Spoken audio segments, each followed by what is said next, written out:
Hi Gary, how are you today? I'm excellent. Good. Thanks for having me. Thanks for coming today. I wanted to talk to you a little bit about some of the equipment that you have, the technologies. Let's talk about the CombiCarrierII. Well, our initial goals were to basically solve many of the complaints that people had about the scoop stretcher. So we did a number of things. One, we moved the latch mechanism over to the side. We made it an off-center latch.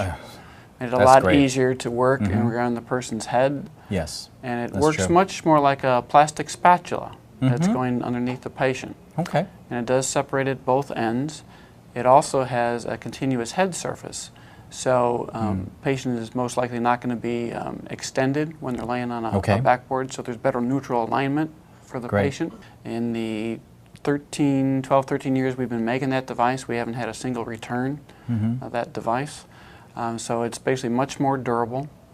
It is a polyethylene shell, once again, too, so you got rid of all your drive screws, you got rid of all the roll pins.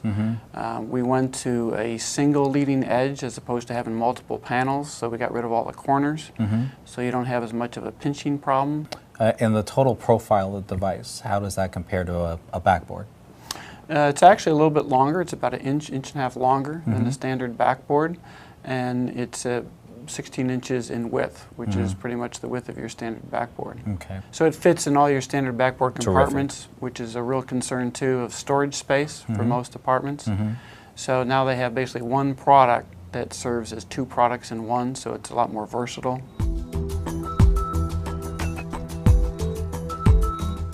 Some of the research that's been out there has really been pointing toward vacuum splint technology as being the standard that we should strive toward.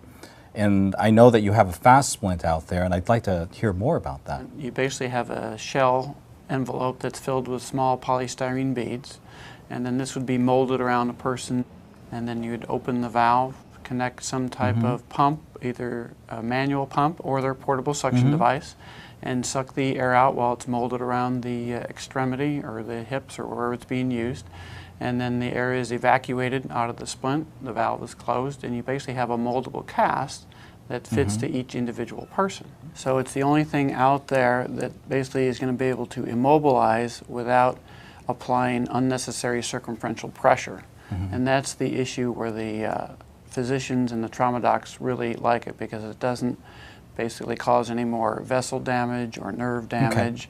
So soft tissue injury. Soft tissue injury. The FASPLINT full body is meant to be used in conjunction with a standard backboard or our CombiCarrierII or an older aluminum scoop. It's some supporting structure that will go underneath the device, and then the patient can be lifted once they've been secured with the straps around the FASPLINT full body. You have two devices. You have the VacuSplint as well as the FASPLINT, and the VacuSplint's been around for about 18 years.